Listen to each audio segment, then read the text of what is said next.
السمیع العلیم العظیم الحفیظ بوجہ الکریم وسلطانہ القدیم من الرجس الخبیث المخبث الشیطان اللعین الرجیم وقبیلہ ونفخہ ونفسہ وہمزہ بسم اللہ الرحمن الرحیم۔ تمام نبیوں کے سردار حضرت محمد صلی اللہ علیہ وآلہ وسلم اور تمام مذاہب کے سردار دین اسلام کے پیروکاروں، السلام علیکم طبتم۔ اللہ تعالیٰ کی برکتیں اور اس کی رحمتیں آپ سب پر۔ صلاۃ و سلام حضور صلی اللہ علیہ وآلہ وسلم کی ذات پر اور ان دنیا کے عظیم ماں باپ حضور صلی اللہ علیہ وسلم کے ماں باپ پر۔ آج کی گفتگو خواتین و حضرات 29ویں مرحلے میں داخل ہو گئی۔ امام شافعی رحمۃ اللہ علیہ نے فرمایا کہ اگر علماء حق اولیاء اللہ نہیں ہے تو پھر کوئی بھی اللہ کا ولی نہیں ہے، کیونکہ جاہلوں کو اللہ تعالیٰ اپنا دوست نہیں بناتا۔ تو اس لیے میرے نزدیک کرامتوں میں سب سے بڑی کرامت جو ہے وہ ولی کامل اور بزرگ اور عالم کی کتاب ہوتی ہے، اور اس کتاب کو پذیرائی جب مل جاتی ہے، اس کا وجود باقی ہے، تو یہ بہت بڑی کرامت ہے۔ امام بائہقی رحمۃ اللہ علیہ دلائل النبوت کے حوالے سے جانے جاتے ہیں۔ جو لوگ مقرر ہیں وہ دلائل النبوت کا مطالعہ جو ہے وہ ضرور کرتے ہیں، اور مسلک حق اہل سنہ کے اندر ان کی پہچان جو ہے وہ دلائل النبوہ ہے۔ ویسے امام بائہقی رحمۃ اللہ علیہ جو ہیں، ان کا مسلک جو شافعی ہیں، ان کے مسلک پر ان کا بہت بڑا احسان ہے، اور ان کے احسان کو تسلیم بھی کیا گیا ہے۔ آئیے سب سے پہلے معمول کے مطابق گفتگو نام سے شروع کرتے ہیں۔ آپ کا نام حافظ ابو بکر احمد بن حسین بن علی بن عبداللہ بن موسیٰ البائہقی شافعی الاشعری خسرو جردی الخراسانی رحمت اللہ علیہ۔ یہ ان کا نام ہے۔ نام تو صرف آپ کا احمد ہی ہے، اس کے بعد تمام چیزیں جو ہیں وہ اضافی آپ کی ہستی کو، ذات کو واضح کرنے کے لیے ہم گفتگو کریں گے۔ اس کے اندر جو نئے نام ہیں کچھ، جیسے البائہقی ہے۔ شافعی کیوں کہتے ہیں یہ تو آپ کو معلوم ہوگا، بائہقی کیوں کہتے ہیں، اشعری کیوں کہتے ہیں، خسرو جردی کیوں کہتے ہیں، اور خراسانی کیوں کہتے ہیں۔ یہ چیزیں یہ نام ان کے ساتھ کیوں لگے؟ یہ صفت نسبتی جو ہے یہ کیوں ہے صفت نسبتی؟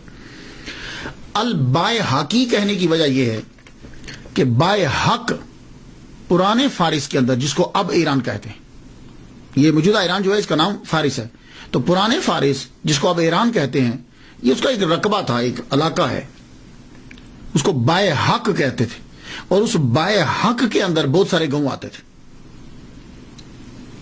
یعنی اس کے اندر چھوٹے چھوٹے ٹاؤن جو ہیں وہ اس کے اندر آتے تھے۔ تو انہی میں سے ایک خسرو جرد بھی تھا۔ جیسے آپ کہہ لینا کہ لاہور، تو اب لاہور جو ہے اس کے اندر بھی علاقے ہیں، لاہور کے اندر بھی علاقے ہیں۔ تو اسی طرح بائہق جو ہے پرانے فارس میں، اب کی بات نہیں کر رہا، پرانے فارس بائہق کے اندر جو ہے نا وہ کچھ اور شہر بھی آتے تھے، خسرو جرد، اس لیے آپ کو خسرو جردی بھی کہا جاتا ہے۔ اور یہ جو بائہق ہے یہ نیشابور کے قریب اور خراساں کے اندر تھا۔ تو پرانا خراساں اور آج کا خراساں دونوں میں فرق ہے۔ پرانا خراساں جو ہے وہ افغانستان تک آتا ہے، پرانا خراساں جو ہے اس کے اندر رشیا کی بھی کچھ اسٹیٹ علاقے آتے ہیں۔ تو پرانا خراساں جو ہے وہ اور تھا، اور آج کا خراساں جو ہے وہ اور ہے۔ تو اس لیے جب ہم کبھی بات کرتے ہیں کہ پرانے دور کی جب بات کرتے ہیں کہ وہ خراسانی ہیں، تو آپ اس میں فوراً یہ نہ سمجھیے گا کہ یہ شاید ایران کے تھے۔ وہ اس میں رشیا بھی آتا ہے، اس کے اندر افغانستان بھی آتا ہے، پاکستان کا کچھ حصہ بھی آتا ہے اس کے اندر۔ وہ پرانا خراساں جو ہے وہ اور تھا، اس کے اندر عراق کا بھی کچھ حصہ تھوڑا سا جو ہے وہ شامل ہوتا ہے، اس طریقے سے۔ تو خراساں جو ہے تو آج کل بھی خراساں ہے، اس دور میں بھی خراساں تھا، تو یہ سارے خراساں کے اندر آتے ہیں۔ جیسے آپ سمجھ لیجیے کہ خراساں ایک صوبہ ہے، اور اس کے اندر جو ہیں یہ سارے شہر جو ہیں وہ بائہق بھی اس کے اندر آ جاتا ہے، اس کے اندر خسرو جرد بھی اس کے اندر آ جاتا ہے۔ تو بائہق جو ہے یہ خراساں کے اندر آیا، اس لیے آپ کو خراسانی بھی کہا جاتا ہے۔ تو یہ خراساں جو ہے اس پہلے بھی مشہور تھا، آج بھی مشہور ہے۔ اس خراساں نے اسلام کو بڑے بڑے سکالرز دیے ہیں، فقہا دیے ہیں، علماء دیے ہیں، بڑے بڑے پرانے خراساں ہیں۔ اس میں احمد بن حنبل، امام ابو حنیفہ، امام بخاری، امام مسلم، ابو داؤد، ترمذی، نسائی، امام غزالی، ابو منصور ماتوریدی، امام فخر الدین رازی، یہ سب پرانے خراسان کے علاقوں سے ہی تعلق رکھتے تھے. تو خراسان نے بڑے بڑے اسکالر دیے.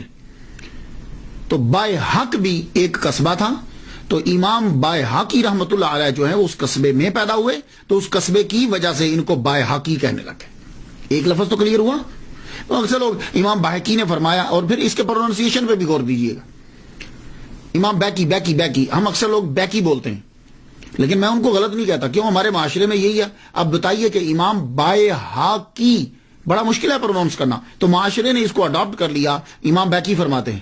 تو جب کبھی آپ اصل بھی سن لیجئے، با زبر یا ساکن بئی، ہا زبر ہا، بائے ہا، کاف زیر یا ساکن کی، بائے ہا کی.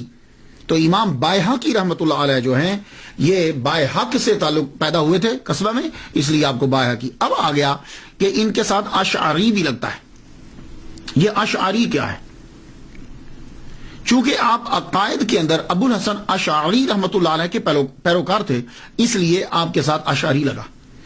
یہ جو میں نے سلسلہ شروع کیا ہے، اس کے اندر میں فلسفے کو اور یہ ریسرچ اور یہ چیزیں جو ہیں، یہ اعتراضات، ان چیزوں کو میں بہت کم ٹچ کرتا ہوں. میں تو بس سیدھا سادہ اولیاء کرام کی زندگی جو ہے وہ بیان کرنا چاہتا ہوں. کیوں کرنا چاہتا ہوں؟ ایک دن میں کتاب پڑھا تھا حضرت فرید الدین عطار رحمۃ اللہ علیہ کی تذکرۃ الاولیاء. اس میں ان کی میں شان پڑھتا رہا. وہ ساری زندگی اولیاء کرام کا تذکرہ کرتے رہے. انہوں نے اپنی کتاب کے اندر 96 اولیاء کا تذکرہ کیا ہے، یعنی ٹائٹل باندھ کے. ویسے تو بہت سارے ہیں، ٹائٹل جو ہے وہ 96 اولیاء کا ہے. تو جب آپ فوت ہوئے تھے تو آپ کی قبر پر فرشتوں کا نزول ہوا تھا. وہ پڑھنا اس دن کے بعد میرے اندر شوق پیدا ہوا کہ میں بھی کم از کم جو ہے وہ اتنے تو کروں. زائد ہو جاتے ہیں تو اللہ کا احسان میرے اوپر. تو میں جو ہے نا وہ خالصتاً صرف بیان. لیکن اب کیا کروں، کچھ چیزیں ایسی ہوتی ہیں کہ وہ بہت ضروری ہوتی ہیں مشکل، لیکن آپ پلیز اس مشکل کو بھی تھوڑا سا سن لیجئے، کبھی کام آئے گا. یہ اشعری کیا ہے؟ دیکھیے اصل میں یہ 3 نام ہیں، اشعریہ، ماتریدیہ، حنبلیہ. شروع میں کیا تھا؟ شروع میں یہ تھا کہ حضور صلی اللہ علیہ وسلم کے ظاہری دور کے اندر جب کبھی کوئی مسئلہ ہوتا تھا، لوگ آتے تھے، پوچھتے تھے، چلے جاتے تھے کہ حضور نے کہا دیٹس اٹ. حضور صلی اللہ علیہ وسلم ظاہری طور پر تشریف لے گئے تو اس کے بعد کیا ہوا کہ پھر صحابہ کرام سے جس کو زیادہ پڑا ہوتا وہ اس سے جا کے مسئلہ پوچھ لیتے، ختم. لیکن جب جنریشن آ گئی تابعین کی جنریشن آئی تو وہ کسی نہ کسی صحابی کے پیچھے جو بہت بڑا علامہ ہوتا تھا. تابعین تک یہی سلسلہ چلتا رہا کہ کوئی آدمی مسئلہ پوچھنے آتا تھا تو بتا دیتے تھے. تابعین کے آخر کے اندر کیا ہوا کہ لوگ جو ہیں، اسلام جو ہے وہ پھیلا ایران کے اندر، روم کے اندر، یہ علاقوں میں اسلام جو ہے وہ آگے پھیلا. جب آگے پھیلا تو نئے نئے مسائل جو ہیں وہ پیدا ہوئے. تو کچھ اب مسائل جب پیدا ہوئے تو لوگ جب مسئلہ پوچھنے کے لیے آتے تھے تو محدثین کے پاس احادیثیں ہوتی تھی اور فقہا جو ہیں وہ ان حدیثوں کے سے مسئلہ نکال دیتے تھے. کوئی پوچھتا تھا کہ یہ مسئلہ کہاں سے نکالا ہے، تو آپ فرماتے کہ قرآن کی فلاں آیت سے اشارت النص، اقتضاء النص، دلالت النص، عبارت النص، یا حدیث مبارکہ فلاں ہے، تو وہ بتا دیتے تھے. تو قرآن اور حدیث اس سے مسئلہ جو ہے وہ ان کو واضح کر دیتے تھے تو لوگوں کی سمجھ میں آ جاتا. یہ سلسلہ چلتا رہا آئمہ تک، امام اعظم، امام شافعی، امام مالک اور امام احمد بن حنبل. لیکن ہوا کیا کہ پھر یہ گریک جو ہے، یونان، گریک، اس کے فلسفے نے جو ہے نا وہ مسلمانوں کے اندر دخل شروع کر دیا. عراق کے اندر ہارون الرشید کا جو دور تھا اور یہ جو دور تھے، اس میں فلسفہ جو ہے وہ داخل ہوا. جب فلسفہ داخل ہوا تو اس فلسفے نے مسلمانوں کو گمراہ کرنے کے لیے ایسی ایسی چیزیں چھوڑی کہ عقل جو ہے وہ اس کا جواب دینے کے لیے آ رہی ہوتی تھی. اس کو پھر مسلمانوں نے بھی اڈاپٹ کرنا شروع کر دیا. سب سے پہلے حضرت حسن بصری رحمۃ اللہ علیہ کی محفل کے اندر جو بندہ بیٹھا ہوتا واصل، اس نے سب سے پہلے جو ہے وہ آپ پر اعتراض کیا. آپ نے فرمایا کہ تم ہماری محفل سے اٹھ جاؤ. اس دن سے وہ بندہ اور اس کے ماننے والے معتزلہ کہلوائے.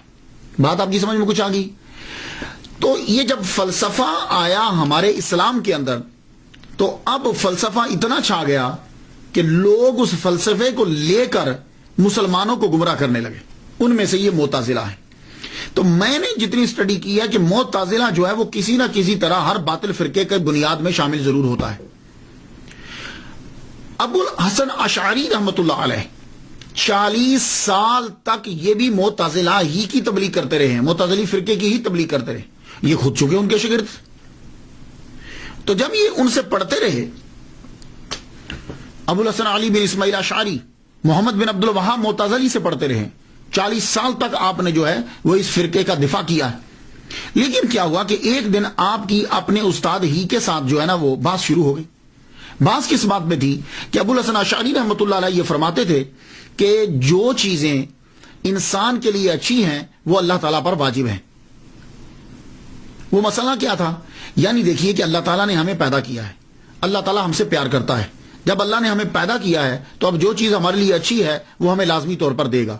ان کے ذہن میں یہ تھا کہ چونکہ اس نے ہمیں پیدا کیا ہے تو جس طریقے سے بادشاہ کے اوپر، جس طریقے کے اوپر مالک کے اوپر جو ہے وہ امپلائیوں کا خیال رکھنا یہ چیز لازم ہوتی ہے، تو اللہ کے اوپر بھی لازم ہے کہ ہر اچھی چیز جو ہے وہ اس کے اوپر واجب ہے. آپ نے دلائل دینا شروع کر دیے، دلائل آپ نے دیے تو استاد ہار گئے، آپ جیت گئے. لڑائی جو ہے وہ زیادہ بڑھ گئی، انہوں نے ان کو اپنی محفل سے نکال دیا. 15 دن تک ابو الحسن اشعری رحمۃ اللہ جو بانی ہیں اشعریہ کے، وہ 15 دن تک کمرے کے اندر بند رہے، تدبر اور تفکر جو ہے وہ کرتے رہے. تدبر اور تفکر کرتے رہے کہ حضور صلی اللہ علیہ وآلہ وسلم خواب میں تشریف لائے. یہ ابو الحسن اشعری رحمۃ اللہ علیہ کو یہ اعزاز حاصل ہے کہ آپ ابو موسیٰ اشعری رحمۃ اللہ علیہ کی نسل سے ہیں.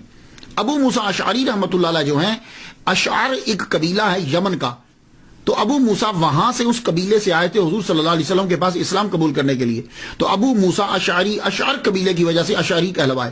تو ابو الحسن اشعری اور آگے سے ان کے ماننے والے جو فالوور ہیں وہ اشعریہ، اشعری جو ہیں وہ کہلوائے.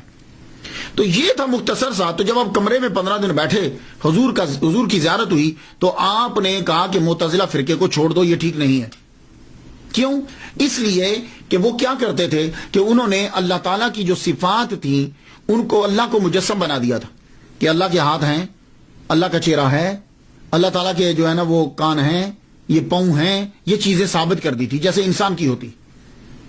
تو حضور صلی اللہ علیہ وسلم نے کہا کہ ان کو چھوڑ دو خواب میں. آپ نے پھر 15 دن کے بعد آپ نکلے، مسجد جامع مسجد میں پہنچے. جامع مسجد میں جا کر آپ نے اعلان کر دیا کہ میں آج سے اس مسئلے کو جو ہے وہ چھوڑتا ہوں. اس کے بعد آپ کا حلقہ جو ہے وہ بڑھتا گیا. تو آپ جو ہے وہ بصرہ میں پیدا ہوئے تھے. آپ کا حلقہ جب بڑھتا گیا تو اب آپ نے کیا کیا کہ پہلے یہ ہوتا تھا کہ جو کوئی آگے مسئلہ پوچھتا تھا تو آپ بتا دیتے تھے، آئمہ بتاتے تھے حدیث میں ہے، قرآن کی فلاں آیت ہے. اب جب فلسفہ داخل ہوا تو فلسفہ جو ہے وہ داخل ہوا تو اب مسلمانوں کو فلسفے کے ذرائع سے مسلمانوں کو عقائد جو ہے وہ ثابت کرنا تھے. تو اشعریہ نے اب کیا کیا کہ فلسفے کو پہلے سیکھا، کیونکہ یہ 40 سال تو ان کے اندر رہے ہیں. اب اسی فلسفے کے زور پر معتزلہ کا جواب دینا شروع کر دیا. تو جب جواب دینا شروع کیا تو گھر کا آدمی جانتا ہے بہتر طریقے سے.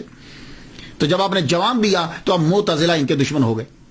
معتزلہ جب دشمن ہو گئے تو صدیوں تک ان کے اندر جو ہے وہ لڑائی ہوتی رہی، صدیوں تک لڑائی ہوتی رہی.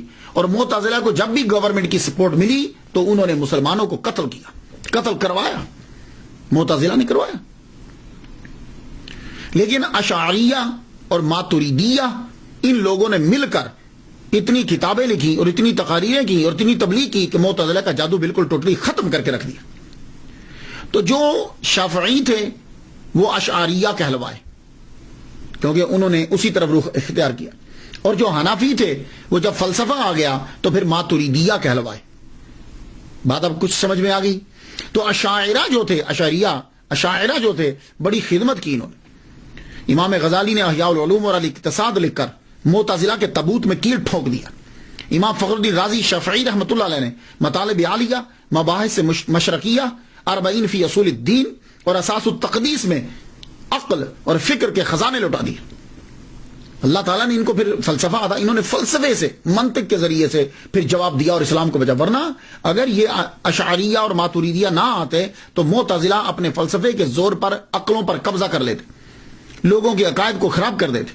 قرآن و حدیث تو ٹوٹلی انہوں نے چھوڑ ہی دی تھی. قاضی ابو بکر باقلانی، ابو اسحاق شرازی، امام غزالی، امام فخر الدین رازی، جب ان کی تعلیمات عام ہوئی معتزلہ اب ختم ہوتے چلے گئے. تو یہاں تک کہ 380 ہجری میں اشعری عراق میں چھا گیا.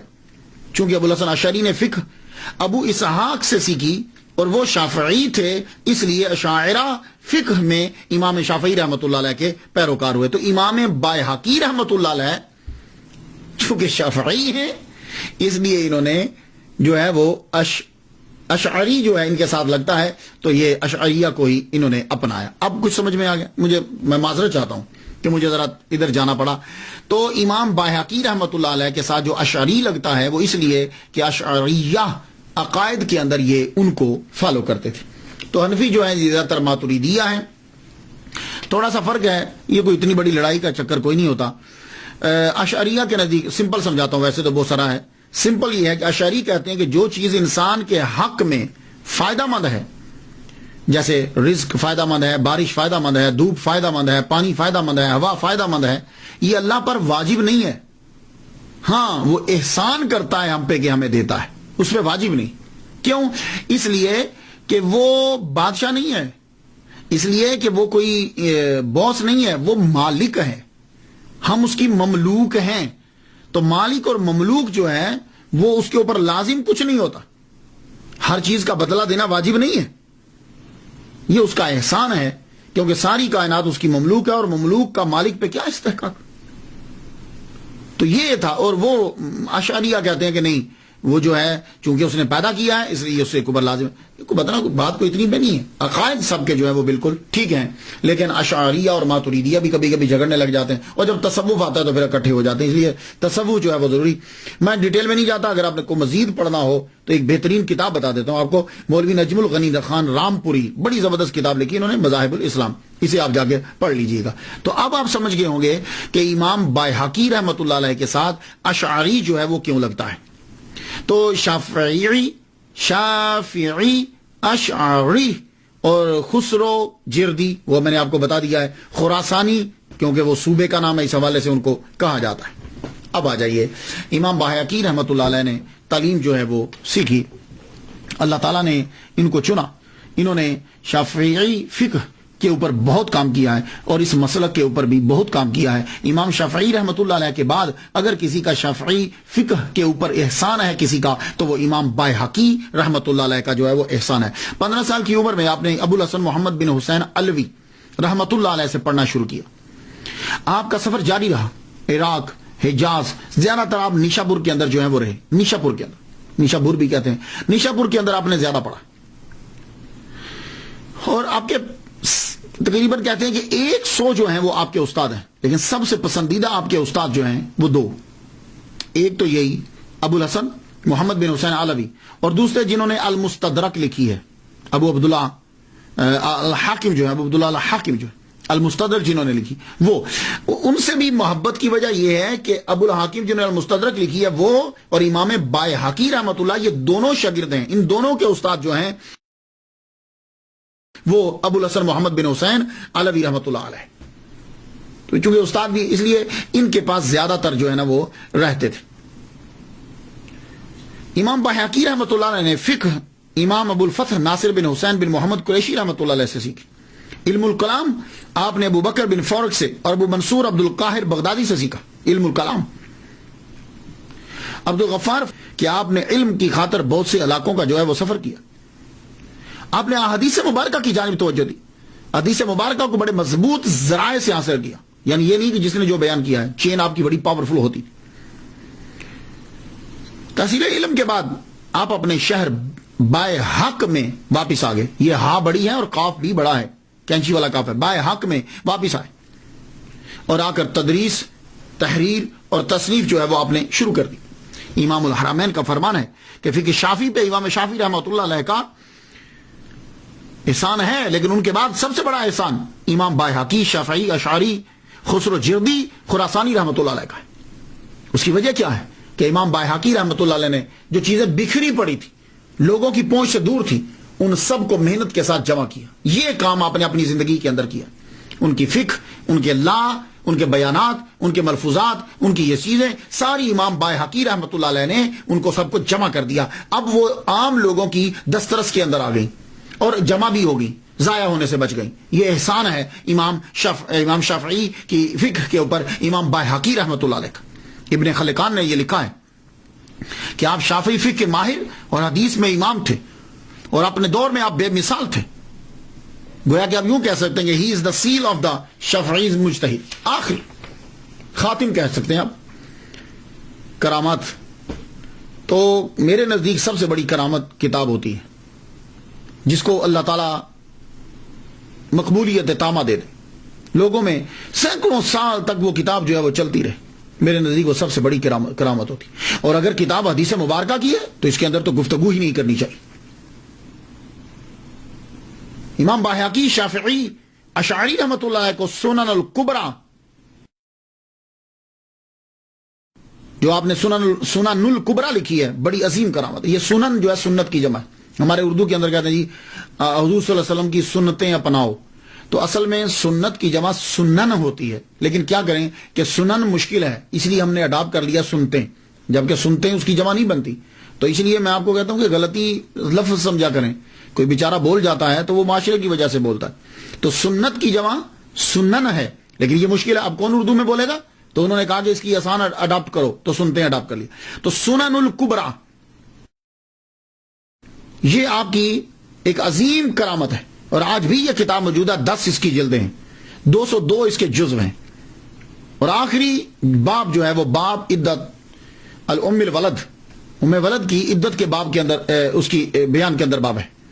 المبسوط یہ بھی آپ کی کتاب لکھی، اس کے اندر شافعی فقہ اور لا بیان کیے گئے، اصول بیان کیے. اسماء و صفات، السنن والآثار، سنن والآثار، اس کی 4 جلدیں ہیں. اور یہ کتاب شافعی مسلک کے پیروکار کے اسکالر کے لیے اس کا رکھنا اور جاننا بہت ضروری ہے. جس طریقے سے عام حنفی ہے نا، تو بہار شریعت ضرور ہونی چاہیے، فتاوی رضویہ ہونا چاہیے. سمجھ آ گئی نا؟ انسان کی دسترس میں ہے. ویسے تو اور بھی کتابیں بڑی ہیں. شعب الایمان بڑی مشہور کتاب ہے.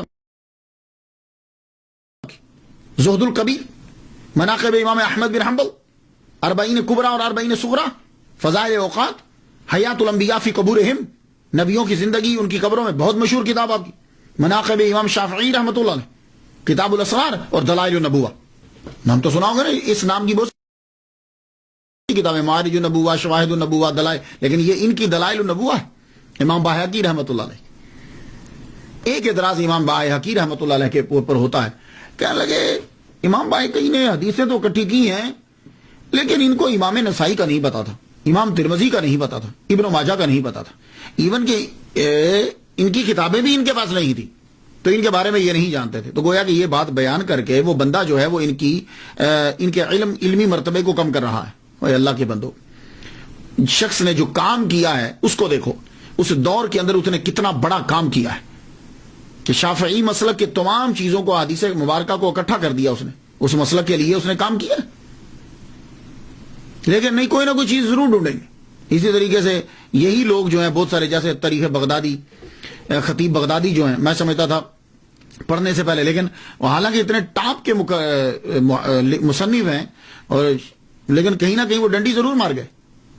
تو بھائی دیکھو، ہاں یہ لوگ جو تھے، ہم بعد میں آنے والے اس چیز کو شاید کسی اور نقطے سے دیکھ رہے ہوں، لیکن یہ لوگ اپنے دین کے ساتھ جو ہے مخلص تھے. انہوں نے اسے جمع کیا، اکٹھا کیا، جو ضرورت تھی اس کو پورا کیا. اب یہ جا کر ساروں کو ملتے نہیں، یہ کو ضروری ہوتا ہے. لیکن پھر بھی میں دلیل دے جاتا ہوں. اگر آپ کو تحقیق کرنا ہو تو یہ سراسر اعتراض ہے، نیٹ کے اوپر پھیلا ہوا ہے، اور لوگوں نے اپنی کتابوں میں بھی لکھا ہے کہ یہ بالکل غلط ہے کہ امام باحقی رحمۃ اللہ علیہ نسائی، ترمذی اور ابن ماجہ کے نام تک نہیں جانتے تھے. جائیے آپ سنن الکبریٰ پڑھ لیجئے. سنن الکبریٰ جب آپ پڑھیں گے تو جلد 7ویں صفحہ 183 پہ آپ کو ملے گا نام، امام نسائی کا تذکرہ ملے گا. اور سنن الکبریٰ جلد 4 جلد 4 صفحہ 38 اور 10ویں جلد کی صفحہ 161 کے اوپر آپ کو امام ترمذی کا جو ہے وہ تذکرہ ملے گا. اسی طرح ابن خزیمہ کا بھی ذکر کیا ہے، امام دارقطنی کا بھی آپ نے ذکر کیا. کتابیں پڑھنی خود نہیں اور اعتراض کر دینا امام باحقی رحمۃ اللہ علیہ کے اوپر، دوسرے کے اوپر. تو آپ نے اپنی، یہ آپ جانتے تھے. اب یہ کوئی ضروری نہیں ہے کہ ایک آدمی، تو اب میں تقریر کر رہا ہوں، تقریر کرتے ہوئے اگر میں نام نہیں لیتا تو اس کا مطلب یہ نہیں ہے کہ میں اس بندے سے ملا نہیں یا میں جانتا نہیں. کتنے مولوی ہیں وہ علامہ طاہر القادری صاحب کا نام نہیں لیتے، تو اس کا مطلب یہ نہیں وہ جانتے نہیں ہیں، ہوگا نہیں نام لے رہے ہوں گے. اور اگر کسی کی لائبریری کے اندر طاہر القادری صاحب کی کتاب نہیں پڑھی ہوئی تو اس کا مطلب یہ نہیں ہے کہ اس کو کتاب کا پتہ نہیں ہے. یا کسی کی لائبریری کے اندر فیضان سنت نہیں پڑھی ہوئی الیاس قادری صاحب کا مطلب یہ نہیں ہے کہ اس نے الیاس قادری صاحب کا نام نہیں سنا. تو امام شافعی رحمۃ اللہ علیہ کی نظر کرم ہے امام باحقی رحمۃ اللہ علیہ کے اوپر، نظر کرم، خاص نظر کرم. جب آپ نے کتاب معرفت السنن لکھنا شروع کی تو اس کو جب لکھ چکے تو کسی نے خواب میں دیکھا کہ امام شافعی رحمۃ اللہ علیہ کھڑے ہیں اور ہاتھ میں ان کے جزو پکڑے ہوئے ہیں، کتاب کے جزو ہوتے ہیں، ہاتھ میں جزو پکڑے ہوئے. تو پوچھا حضور یہ کیا ہے ہاتھ میں؟ فرمانے لگے یہ بایہقی کی لکھی ہوئی بک ہے اور اس کے میں 7 جزو پڑھ چکا ہوں. تو امام شافعی رحمۃ اللہ علیہ اوتاد ہیں اور ان کی نظر کرم زبردست ولی کامل ہیں, ان کی نظر کرم ہے امام بایہقی رحمۃ اللہ علیہ. تو اس لیے امام بایہقی رحمۃ اللہ علیہ بھی صوفی ولی کامل.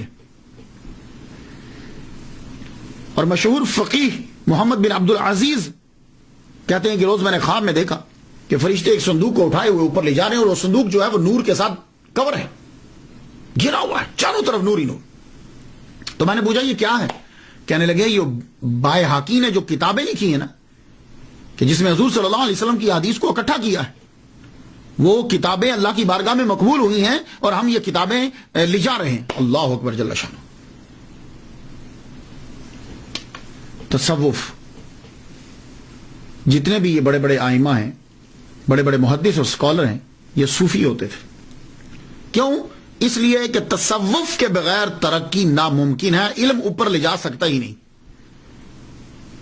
علم کے ساتھ تصوف کی نکیل بہت ضروری ہے. تو تصوف کیا ہوتا ہے؟ تصوف سن لیجیے. تصوف یہ ہوتا ہے اپنے نفس کو نکیل دے دینا, نفس کی اجارہ داری کو ختم کر دینا, نفس کو مارنا, یہ ہے. اور خدا تک پہنچنا اور پہنچانا, یہ ہے وظیفہ کہ یعنی نفس کو نکیل دینا اور خدا تک پہنچنا یا پہنچانا, یہ تو تصوف ہے. اور اس کے لیے ذرائع اختیار کیے جاتے ہیں. تو امام بایہقی رحمۃ اللہ علیہ نے نفس کو مارا, نفس کو ختم کیا. یہ تصوف کی پہلی علامت آپ نے اختیار کی. اس کو کس طرح سے مارا؟ روزہ بہترین طریقہ ہے نفس کو مارنے کا. یہ نفس جب مرتا ہے تو عبادت, اور عبادت میں پھر روزہ, 2 چیزوں سے نفس بڑا مرتا ہے. اس لیے حضور صلی اللہ علیہ وسلم نے فرمایا کہ جن نوجوانوں کی شادی نہیں ہے وہ روزے رکھیں, کیونکہ روزہ نفس کو مارتا ہے. اللہ کے بندو, صحیح کہا امام شافعی رحمۃ اللہ علیہ نے, اگر علماء حق اولیاء اللہ نہیں ہیں تو پھر کوئی بھی ولی نہیں ہے, کیونکہ اللہ جاہلوں کو دوست نہیں بناتا. تو امام بایہقی رحمۃ اللہ کے شاگرد بیان کرتے ہیں کہ میں امام بایہقی رحمۃ اللہ علیہ کے پاس پڑھنے کے لیے آیا تو تب آپ کی عمر 44 سال تھی. امام بایہقی رحمۃ اللہ کی عمر 44 سال تھی. میں ان کی خدمت میں آخری دم تک رہا, 30 سال تک رہا. تو وہ شاگرد کہتے ہیں کہ میں نے 30 سال میں کبھی نہیں دیکھا ممنوع دنوں کے علاوہ کہ آپ کبھی بے روزہ ہوں, کہ روزہ کے بغیر. عید کے دن آپ روزہ نہیں رکھ سکتے, آپ سمجھتے ہیں اس بات کو, عید کے دن روزہ نہیں رکھ سکتے. تو کہا کہ جن دنوں میں منع ہے اس دن کے علاوہ میں نے کبھی نہیں دیکھا کہ آپ نے روزہ نہ رکھا ہو. تو 30 سال تک آپ نے اپنے نفس کو مارا روزہ رکھ کے. لیکن یہاں پھر اعتراض ہوتا ہے. اب دیکھیں نا, لوگ جو ہے اعتراض, سب سے آسان ترین چیز نکتہ چینی ہوتی ہے. کیا لگے یہ کیسے جائز ہو گیا, ہمیشہ روزہ رکھنا ٹھیک نہیں ہوتا. تو امام نووی یا نواوی, انشاءاللہ الرحمن میری نیکسٹ گفتگو جو ہے ان کے اوپر ہے, تو امام نووی اور نواوی دونوں پروننسیشن ہے. تو امام نووی رحمۃ اللہ علیہ نے شرح مسلم میں پھر اس کے اندر جواب آپ نے دیا. آپ نے فرمانے لگے کیسے اعتراض کرتے ہو امام بایہقی رحمۃ اللہ علیہ کے اوپر؟ خود حضرت عمر رضی اللہ تعالیٰ عنہ صائم الدہر تھے, خود حضرت عبداللہ ابن عمر رضی اللہ تعالیٰ عنہ صائم الدہر تھے, حضرت بی بی عائشہ صدیقہ رضی اللہ عنہا, اسی طرح ابو طلحہ جو ہیں وہ بھی روزے رکھا کرتے تھے. امام شافعی رحمۃ اللہ علیہ خود جو ہے وہ صائم الدہر ہیں. کیسے اعتراض کرو گے تم؟ ان پر بھی پھر اعتراض کرو. تو بھائی دیکھو, وہ اور چیز ہے. وہ کون سے روزے ہیں؟ وہ ہوتے ہیں کہ آدمی بیچ میں کھائے ہی نہ, لیکن اگر کوئی سحر میں اور افطاری میں کھاتا ہے تو اس کا مطلب یہ ہے کہ وہ مکروہ نہیں ہے. وہ اب تھوڑا کھاؤ, وہ آپ کی اپنی مرضی ہوتی ہے. اللہ اکبر جل شانہ. چنانچہ ہمیشہ روزہ رکھنا مکروہ نہیں ہے جب آپ سحر کرتے ہیں اور افطار کرتے ہیں. امام بایہقی رحمۃ اللہ علیہ, he put into practice his knowledge, اور یہی جو ہے صوفیہ کا جو ہے وہ ترہ امتیاز ہے. کم کھانا, کم سونا اور فضول گفتگو چھوڑنا, یہ تو تصوف کی علامات ہیں, اسباق ہے. امام بایہقی رحمۃ اللہ علیہ شاعر بھی تھے, لیکن شاعری وہ کرتے تھے کہ جس کے اندر حقیقت, توحید اور رسالت اور حقیقت ہو. میں 4 مصرے سنا دوں, اب سنیے گا. من اعتز بالمولى فذاك جلیل ومن رام عزا عن سواه ذلیل. جو اللہ سے عزت حاصل کرنا چاہتا ہے وہ مرتبے والا ہوتا ہے, اس کو عزت مل جاتی. ومن رام عزا عن سواه ذلیل, اور جو اللہ کے علاوہ کسی سے عزت کا ارادہ کرتا ہے تو ذلیل ہو جاتا ہے. بڑی زبردست گفتگو کی. اس لیے اللہ سے ڈرا کرو, اللہ کے آگے جھکا کرو, بندوں کے آگے مت جھکو. یہ تمہیں عزت نہیں دے سکتے. جاؤ جا کے دیکھ لو جتنے بڑے بڑے بادشاہ جن کو دعویٰ تھا کہ لوگ ہمارے ساتھ ہیں, کس طرح ذلت کی موت مرے. وَأُحِبُّ